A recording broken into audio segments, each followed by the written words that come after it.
Baik pemirsa, Anda masih bersama kami di Pemuda Indonesia Bicara. Baik, Bang, ini sudah kita bahas secara besar begitu bagaimana perekonomian di tahun 2015.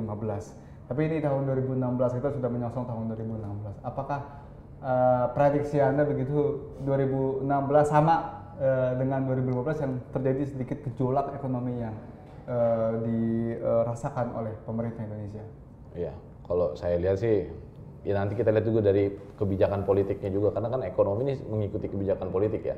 Kita lihat sebentar lagi Presiden akan melakukan, konon katanya akan melakukan reshuffle ya, ke beberapa menteri yang dianggapnya kinerjanya kurang maksimal ya. Dan juga yang kedua kita bisa lihat dari investasi juga yang masuk ke kita, apakah lebih banyak dari tahun kemarin ya kan? Karena dengan ada investasi itu ya tadi dengan dan catatan ada keberpihakan ya. Nah, kemudian yang ketiga adalah usaha-usaha ekonomi produktif, ekonomi kreatif. Ya kayak kemarin kan kita sempat dengar, padahal ya salah satu tadi ojek yang lewat online ya kan, itu udah bagus kan. Tadinya banyak yang pengangguran, tiba-tiba banyak terbantu, perubahan ribuan bahkan tiba-tiba menteri sempat diberhentikan walaupun cuma sehari doang. Seharusnya pemerintah tuh mendukung usaha anak-anak muda Indonesia yang kreatif seperti itu gitu. Harusnya didukung lagi. Betul, lebih diberikan kemudahan ya kan. Tadi tujuannya ya tadi agar arus ekonomi itu. Sekarang juga buat apa kita? Pertumbuhan ekonomi kita tinggi, tapi kesenjangan sosial itu tinggi. Yang kaya makin kaya, yang miskin makin miskin. Yang harus itu kan ada pemerataan. Tapi kalau kita lihat yang terjadi masih seperti praktek-praktek, contohnya ya praktek-praktek bisnis konvensional atau proyek-proyeknya itu masih digunakan cara-cara yang lama tradisional ya kan, adanya setoran dan yang lain-lain gitu kan, itu akan sama saja kalau menurut saya. Tapi menurut Abang untuk bagaimana rupiah ini tidak turun lagi, apa sih yang dilakukan pemerintah Indonesia? Ya kalau rupiah minimal tidak turun lagi, kita transaksi di dalam negeri harus lebih banyak menggunakan rupiah, jelas lah ya. Kita harus seperti itu, dan juga spekulan-spekulan pemain valuta asing ini juga harus bisa tapi susah juga karena itu hak manusia kan. Ya.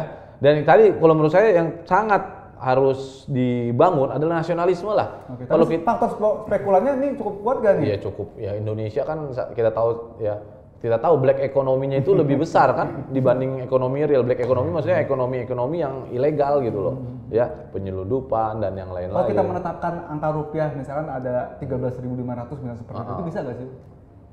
Ya bisa saja saya bilang kan, asalkan ya juga kan banyak faktor kalau dalam menentukan rupiah itu. Belum lagi nilai mata uang asing ya kan, belum neraca perdagangan kita ya kan. Yang jelas kalau kegiatan ekonomi kita lebih banyak, aktivitas ekonomi kita, apalagi ekonomi akar rumput tadi yang saya sebutkan, ekonomi UKM kita ini maju gitu kan, produk-produk UKM maju, pasti akan bisa.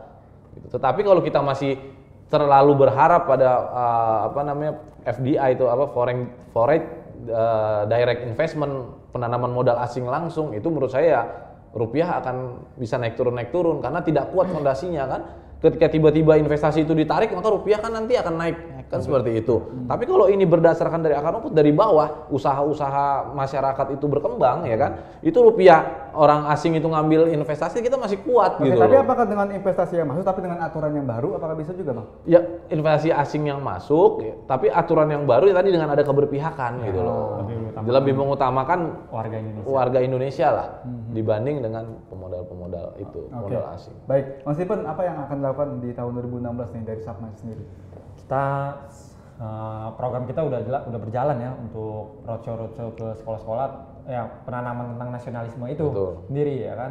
Kalau untuk di pemerintahnya kita ingin jelas itu organisasi kepemudaan itu yang benar-benar real ya kan, bukan hanya cuma sekedar ibaratnya KSB lah, tapi anggotanya nggak ada, sinerginya nggak ada, kreativitasnya nggak ada, yang hanya cuma ibaratnya hanya ngambil duit APBD. Ngomong kosong lah, tapi kegiatan realnya nggak ada, ya kan begitu. Jadi hanya dipolitisasi aja terus. Ya, itulah makanya harus independensinya sendiri tuh harus jelas lah, ya kan, dari pemerintahnya sendiri. Jadi asing-asing pun masuk ke sini juga kalau kita misalnya kuat gitu ya, bersatu semuanya, mencintai produk-produk Indonesia yang tadi kan, mungkin mereka juga mikir-mikir ya, jangan ada keterpihakan ke asing. Jadi pemerintah juga harusnya jiwa nasionalisnya lebih besar daripada Betul. masyarakatnya itu sendiri. Ya. Makanya kita selalu menanamkan itu. Ya kalau untuk ekonominya masyarakat lebih cinta ke Indonesia, pasti ekonomi kita pasti lebih baik lah, terutama di akar-akar yang tadi UKM ya Bang ya. Iya, betul. Kalau misalnya itu udah diperhatikan oleh pemerintah segala macam, masalah dari batang aja bisa jadi makanan ya kan, akar aja bisa jadi makanan, itu singkong ya kan. Kayak lagu Pus-Pus aja, kalau misalnya itu bener-bener di iniin juga, semua pasti ekonomi kita baik lah. Baik, Bang Ibnu, apa yang dilakukan mahasiswa secepatnya tahun 2016 ini? Kalau untuk mahasiswa itu sendiri sih ya mungkin pemerintah mempersiapkan mahasiswa yang lulusannya berintelektual, yang profesional, yang terbaik ya kan, karena mulai dari situ kita bisa berperang gitu dengan melawan pekerja-pekerja asing gitu. Indonesia menggunakan pekerja-pekerja dari lokal karena itu dia bisa memperbaiki pertumbuhan ekonomi di Indonesia ini seperti itu. Oke, apakah mahasiswa seharusnya memang ikut berorganisasi dulu begitu loh Bang? Oh ya itu sebenarnya bagus sih sebenarnya, mahasiswa dan harus berorganisasi supaya bisa menambah relasi juga, bisa menambah pelajaran, pengetahuan untuk bagaimana perkembangan ekonomi di Indonesia saat ini seperti itu. Oke, Bang, sedikit aja Bang, apa yang harus dilakukan pemerintah Indonesia di tahun 2016 Bang? Ya tadi, yang pertama keberpihakan kepada UKM harus lebih kuat dibanding dengan penanaman modal asing, ya kan? Yang kedua harus berupaya meningkatkan rasa nasionalisme kaum muda, gitu kan? Dari tingkat dia PAUD, SD, SMP, ya kan, SMA. Dan yang ketiga mungkin pemerintah itu harus menciptakan satu sistem demokrasi khususnya dalam berpolitik yang lebih gimana transparan lah. Ya, jangan sampai seperti sekarang ya, memang ya sekarang posisi yang paling bagus itu kan memang sistem pemilihan langsung. Tapi yang kita lihat di situ itu sebenarnya membuat pembodohan. Karena kenapa kita sebenarnya belum siap kalau menurut saya. Tapi tidak ada lagi yang lebih bagus dari sistem itu. Nah itu yang harus kita temukan bersama.